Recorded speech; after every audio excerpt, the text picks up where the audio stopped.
What if I told you that you could live like a millionaire without being one? Welcome to Jenny Eats the World. My name is Jenny, and today in the world, I am in the most luxurious countries of all, at least according to me, which is France. And I sit with you in my Airbnb in Paris. Now, this is my third time in Paris in the last 4 years. And at the same time, I have been pretty broke most of my adult life. So, needless to say, this episode is not financial advice, but merely a reflection of the opportunities that I have gained based on the actions that I have taken to get here. So let me give you some context because it's not fair for a white woman in a 30-euro dress that looks like 100 and tell you about wealth. I understand that there are some systems at play that make it pretty fucking hard for people to mobilize. But what I have learned is that wealth truly is a belief. It is a frequency, and it is something that is as elusive as cryptocurrency. To me, a life of wealth is less about how much is in your bank account and more so how often you truly gain pleasure from your experiences. You could be a billionaire and miserable without friends having to pay people off to hang out with you, or you could be a server at a restaurant and have the most fulfilling friendships of all. It's up to you to choose the life that you want to live. But if you want to upgrade your life just 10%, then lock in. I have some tips to share. Now, let's go back to childhood because if you want to elevate your status, you have to look at how you were taught about money. AKA, what did your parents say when they talked about money? What kind of environment were you raised in? And what were the people in your city and town and schools talking about when they talked about money? Because my dad famously likes to say that he didn't have a pot to piss in when he was growing up. And he was one of many children living in a house of 3 bedrooms where everyone had to participate in the chores and getting jobs so they could all put food on the table. My mom, however, she grew up pretty humbly, but she says that when she went to college, she couldn't get into the sorority she wanted to because of the high school she attended. So my parents both were subjected to a lot of criticism based on where they were raised and the kind of parents that they had. Now, I'm very fortunate that my dad put his head down and was able to create a very successful and lucrative career for himself. So by the time that I was in college, he was able to retire with a nice safety net. However, what I learned from my parents was that we had some, but we didn't have enough. My dad grew up being a caddy to the very wealthy people in his neighborhood, and being exposed to that kind of wealth gave him a leg up to aspire to be like the men that he caddied for. Now, I will say something I found very endearing that my mom told me about a year ago was that she doesn't believe that my dad would have accumulated his wealth if he didn't have kids, which just goes to show that when you prioritize taking care of others, you are going to get taken care of in the end. So I think the first rule of thumb is that if you want to gain in finances, then you have to give a little. Generosity generates wealth. Let me repeat that. Your generosity will generate wealth. So first step to living a life of luxury is learning how to give, whether that's buying someone on the street food when they ask for it. Maybe that's making a loved one a meal when you know that they've had a long day. Maybe that's just checking up on your friends. The more that you give your energy, wealth, and time, the more that you're going to receive. The second is to take a look at what your parents said about wealth. This is going to give you a lot of insight about your limiting beliefs. I think what gets so frustrating about people we may meet that are trust fund babies is that they know that everything's going to work out for them because they were raised in such a sense of security. So if you aren't someone who was raised in extreme wealth, you have to ask yourself, what did my parents say about it? Because my parents told me that we had enough to get by, but we didn't want to be like those driving the Mercedes Benz because they are too conceited or they are just superfluous. And it's more important to be humble than to be flamboyant about your wealth, right? And something that my parents have always said about Europe is that Europe is a place that you go when you retire. Europe is a place for the others, right? The people who've made it.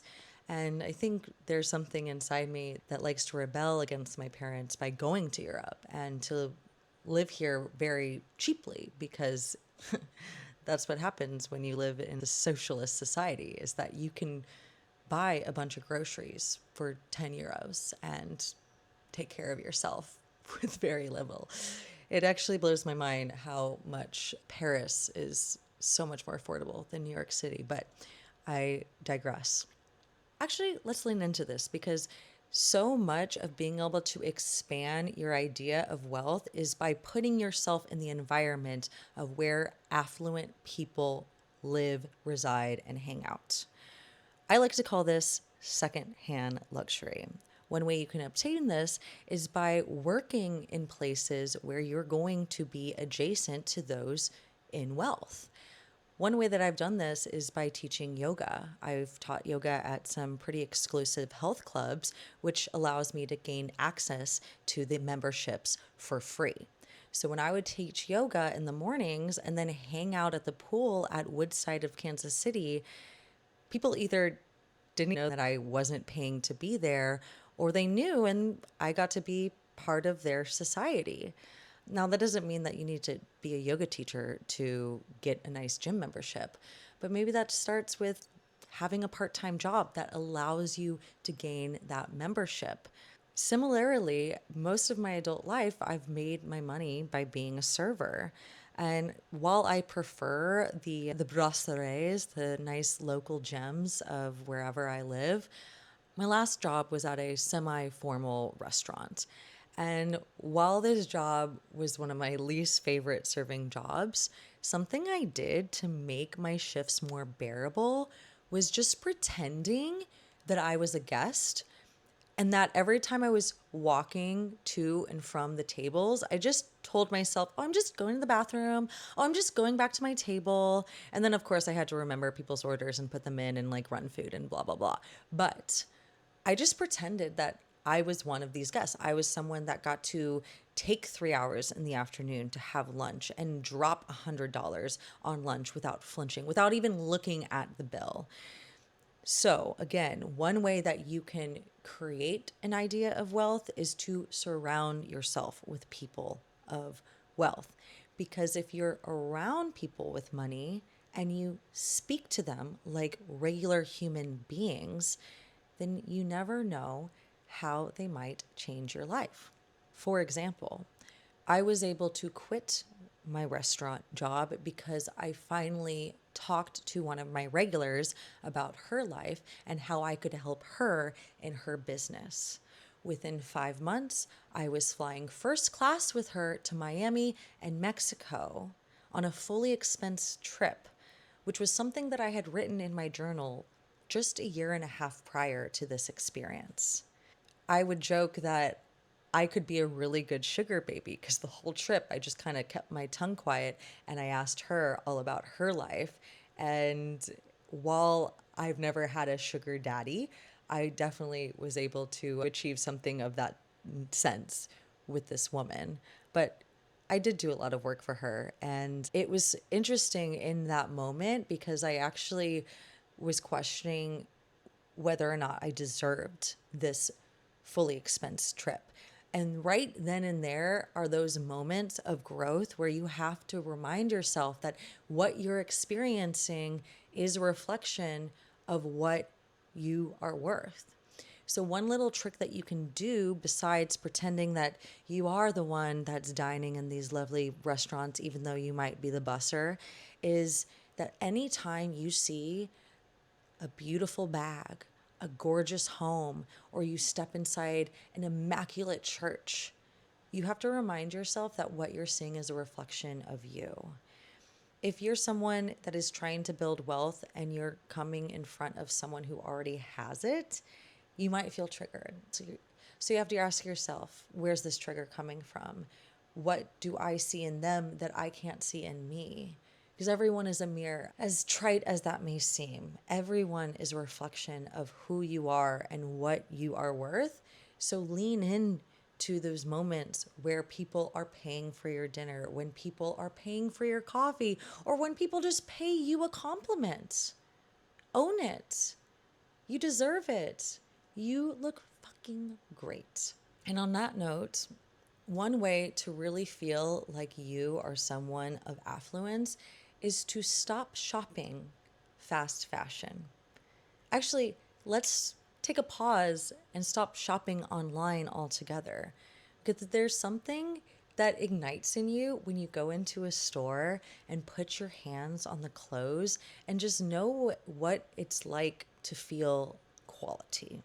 You don't have to spend a lot of money to look like you're worth a lot of money. That's where thrift stores come in. In fact, we're going to have to need to thrift exclusively based on the way that fast fashion is ruining our planet. Something that I've been telling myself I need to do that I haven't, and maybe this episode is going to hold me accountable for it, is that I need to go into a designer store, whether it be a Bergdorf's or whether it be a Gucci, and try on $10,000 worth of clothes. I haven't done it yet because there's something still uncomfortable within me that says, oh, I don't deserve it. Or why spend $10,000 on a jacket when there are people starving, which is a very valid thing to ask yourself. But to cover your skin in material that feels good, that feels soft, that feels high quality, will help you embody that sense of quality. Another way that you can spend a little by surrounding yourself in opulent places is by going to really nice restaurants and just getting a dessert. Just get a tea. Put yourself in the environment where people are dropping $1,000 on dinner and not blinking an eye. And maybe practice that. Go somewhere where you know that you can afford one drink and then don't even look at the check. Just get in the habit of knowing that you have enough. I'm not saying don't look at your bank account. I'm saying that sometimes you just have to trust that you're not going to break the bank on lunch.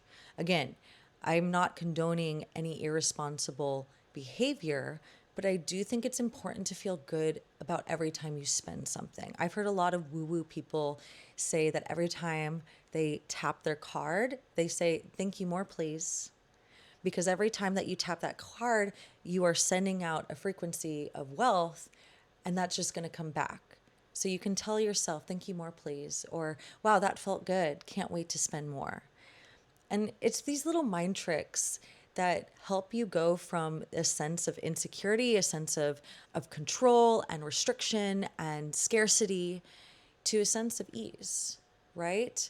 So, on that note, stop being stingy with your money. Round up when you pay someone Venmo, and maybe round down when you're doing a Venmo request. No one wants to be charged $6.98 when you split an appetizer at dinner. Just pay for your friend's appetizer at dinner, because I'm sure in the future someone is going to pay for yours. Now, I just had a relationship with a very wealthy person who let me know multiple times that she paid for something that I got to be a part of. It became so unattractive that this wealthy person had to remind us that she was paying for this experience. Same goes for the people in my life that I love so much. It is not a good look to pay for someone's meal, to pay for someone's trip, and then remind them who was covering the bill. And that little detail is the difference between having wealth and having class. People who are classy don't think twice about footing the bill. They do so with gratitude, and they do so in a demure and sometimes covert fashion, which is really such a beautiful thing to witness. If you remind people that you paid for something for them, you're creating a transactional energy between you and them. And what was supposed to be a kind gesture now feels uneasy. So when you give, do so with a full heart and don't expect anything in return, because ultimately you will get something in return, maybe not from that person, but for something out of left field. And my last few tips on how to live a life of wealth without necessarily having the means in your bank account is in the details. So you could go to Goodwill and find yourself a fancy glass for just a couple dollars and then drink your sparkling water in it. It just has a little bit more weight than drinking straight out of your plastic bottle. Like, create these little minute moments where you feel like you deserve to have the finest in life. I want you to make a list of all of the things that you can do for free in your city. Maybe that's going to some art museums, maybe that's going to some free jazz nights out on the town. You have the internet, use it and see what you can obtain for very little. That could also just look like going to the grocery store and creating a really cute picnic in your favorite park in your city, enjoying it with your friends. And in that picnic, bring a beautiful tablecloth, bring some real silverware, and allow yourself to really feel enlightened by the way that you go about the world. This could look like buying yourself flowers. Whatever you need to do to make everything feel a little bit more special is going to make your life feel extra special. And lastly, the best way to accumulate a life of wealth is to accumulate a wealth of friendships. The amount of experiences I have had that I have not paid for far outweigh the ones that I've paid for. I mean, just thinking recently, I've been able to go to some really cool events that have $200 ticket prices that people just gave to me for free. And that wouldn't have happened if I didn't create an impression in their life that made them think that I added value into their life. So be kind. You never know how one conversation might change your life. You never know that being helpful to a stranger could come back with them inviting you to stay at their Italian beach house for a month. There are so many ways to cheat code life. And I truly believe that I am going to be someone of a lot of wealth. And I get choked up because the biggest drive for me to be wealthy is so that I can patronize others. I have such a big dream of buying out buildings so that I can create affordable housing for women and single families. I have the biggest dream of creating a community center where people can have access to affordable gyms and community classes, and where people can congregate for free, creating that third space. But I won't be able to do that if I don't accumulate wealth. And the last thing I'll end on is something that I've experienced quite recently in terms of feeling wealthy and valued is by going on dates. And while I don't have this on my Hinge profile settings, I have been attracting very wealthy men in my life. And I'm not just allowing them, but I am commanding that they take me and treat me all over Paris. And it's felt really good because for so long, I've felt like I don't deserve someone who's going to take me out to dinner. I don't deserve someone who's going to buy me gifts. But if that's what you want, then that's what you shall receive. And one thing that's kind of fun when I talk to these men is both sharing the beautiful experiences I've had in my life, but also admitting that the majority of my life I've been barely scraping by, working at restaurants, dog sitting, doing whatever it takes to pay the bills. And I see how they react, and I don't let myself have any ounce of shame when I tell them that, yeah, no, I'm like barely getting by, but at the same time, I'm living such a fucking good life. We all deserve to feel worthy because we're all inherently valuable. God didn't put you on this earth if you weren't here to experience the humanly pleasures of being in a human body. So, whether or not you can afford it, allow yourself to touch the cashmere, to eat the $20 dessert at the five-star restaurant, and then spend the rest of your week on groceries. Allow yourself to experience these things. Start slow and then notice how it ripples out in every aspect of your life. Because everyone is able to tap into wealth consciousness. We just have to believe that we're worthy of doing so. I do want to end this episode by acknowledging that not everyone was given the same hand when they were dealt with coming into this life. It's not fair.